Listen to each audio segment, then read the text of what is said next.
আবহাওয়া অনুকূল থাকায় কুড়িগ্রামে এবছর বিভিন্ন ধরনের শাকসবজির ভালো ফলন হয়েছে। বাজার দর ভালো থাকলে লাভের আশা কৃষকের। কুড়িগ্রাম থেকে বিস্তারিত জানাচ্ছেন সহকর্মী হুমায়ুন কবির সূর্য। কৃষকদের সবজি খেতে অবস্থান করছি। আপনারা দেখতেই পাচ্ছেন এখানে নানান ধরনের সবজি এখানে চাষ করেছে কৃষকরা, এবং কুড়িগ্রাম কৃষি উন্নয়ন বিভাগ বলেছে এবার যারা সবজি চাষ করেছে তাদের লক্ষ্যমাত্রা দেয়া হয়েছিল ৭,৩50 হেক্টর, কিন্তু আবাদ হয়েছে ৬,১৭০ হেক্টর।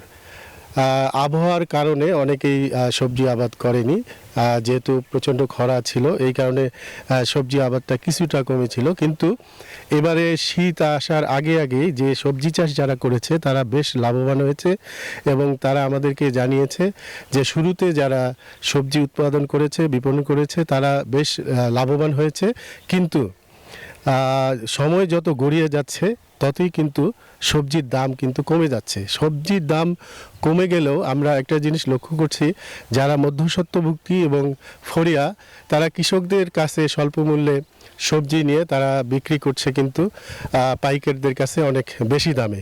ফলে সাধারণ কৃষক যারা চাষাবাদের সাথে সম্পৃক্ত তারা কিন্তু সেভাবে লাভবান হচ্ছে না।